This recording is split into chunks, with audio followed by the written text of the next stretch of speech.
Hello guys, welcome back to art for learning. तो आज की इस वीडियो में हम जानेंगे ओम्स लॉ के बारे में कि जो हमारे पास एक साइंटिस्ट है जिनका नाम था जॉर्ज साइमन ओम। तो उन्होंने सिंपली किसी भी सर्किट के अंदर जब आपके पास क्या होता है, दो चीज़ें होती है, करंट होता है और पोटेंशियल डिफरेंस होता है। तो उनके बीच में क्या करा था, एक बहुत ही बेसिक डिफरेंस को क्रिएट करने की कोशिश करी थी और एक बेसिक फॉर्मूला एस्टेब्लिश किया था। तो उसी ओम्स लॉ को हम क्या करेंगे, सरल भाषा में जानने की कोशिश करेंगे। तो सिंपली अगर हम इस लॉ को पढ़ें तो लॉ को क्या आता है हमारे पास, according to this law the potential difference between any two points of a conductor, यानी कि आपके पास क्या है, एक लोहे की रॉड है।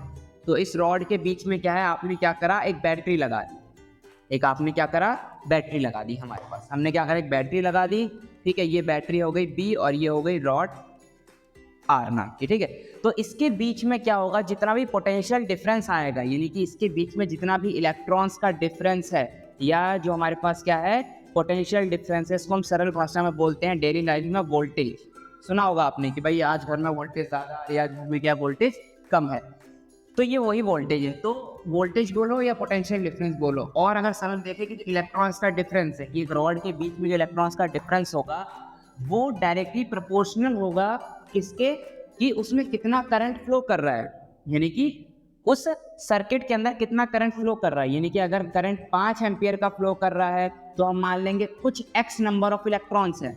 और अगर हमारे पास क्या है 10 एम्पियर का करंट फ्लो कर रहा है तो हम क्या बोलेंगे भैया, उसमें कितने हैं 2x, क्योंकि 5 का दुगना क्या है 10। यानी कि जितना ज़्यादा करंट फ्लो करेगा उतना ही ज़्यादा उसके बीच में क्या होगा, पोटेंशियल डिफरेंस आएगा। तो ये चीज़ उन्होंने कही थी। बस यहाँ पर एक कंडीशन रखनी है कि when temperature remains the same, यानी कि लॉ किस पर बात करता है, सेम टेम्परेचर पर बात करता है। यानी कि अगर आप टेम्परेचर को बढ़ाओगे या घटाओगे तो उसकी प्रॉपर्टी भी क्या होगी, बदलती रहेगी। फॉर एग्जाम्पल अगर किसी भी कंडक्टर का टेम्परेचर अगर आप ज़्यादा कर दोगे, यानी कि इसको गर्म जगह पर ले जाओगे, तो उसकी कंडक्टिविटी कम हो जाती है, यानी कि वो बैड कंडक्टर की तरह क्या होता है, काम करता है। और अगर आप किसी भी क्या करोगे, कंडक्टर को लो टेम्परेचर पर ले जाओगे तो उसकी कंडक्टिविटी हाई हो जाती है, उसकी कंडक्टिविटी क्या हो जाएगी भाई, बढ़ जाएगी। इसीलिए जो कंडक्टर्स क्या होते हैं एब्सोल्यूट जीरो पे काम करते हैं, एब्सोल्यूट जीरो यानी कि मिनिमम टेम्परेचर पे काम करते हैं, तो उन कंडक्टर्स को हम बोल देते हैं सुपर कंडक्टर। उन कंडक्टर्स को हम बोलते हैं सुपर कंडक्टर, जो आपको डेली लाइफ में देखने को नहीं मिलेंगे। तो ये था हमारे पास लॉ के बारे में। इसको मैथमेटिकली देखेंगे तो क्या बोलता है कि जो पोटेंशियल डिफरेंस है वो डायरेक्टली प्रोपोर्शनल है किससे, करंट की, कि भाई कितना करंट फ्लो कर रहा है। आप प्रोपोर्शनलिटी का साइन हटाएंगे तो फिर से क्या आएगा, एक कांस्टेंट आता है। तो इस केस में कांस्टेंट क्या है, आर। तो फॉर्मूला क्या बन गया, V इक्वल्स आई आर। तो एक बेसिक फॉर्मूला हमारे पास जो रिलेशनशिप दिखाता है पोटेंशियल डिफरेंस और करंट के बीच में।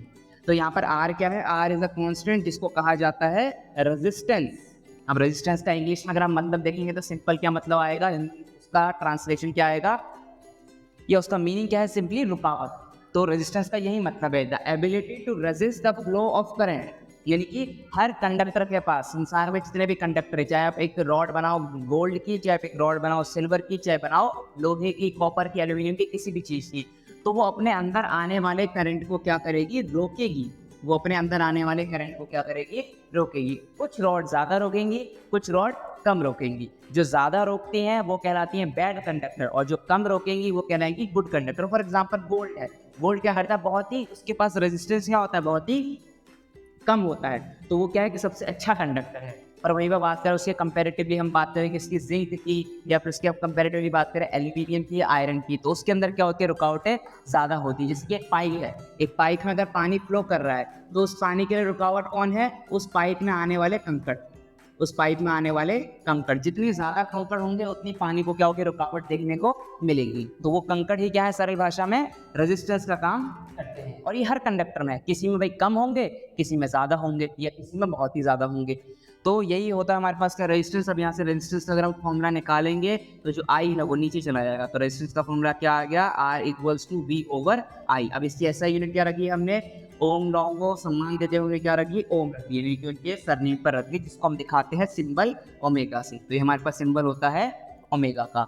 तो ये है हमारे पास वीडियो किस बारे में, ओम्स लॉ के बारे में। तो बेसिकली किसके लिए हेल्पफुल है, क्लास 10th के स्टूडेंट्स के लिए हेल्पफुल है। तो इसी तरीके की इन्फॉर्मेटिव वीडियोस के लिए हमारे साथ जुड़े रहे। तब तक के लिए बाय बाय, जय हिंद।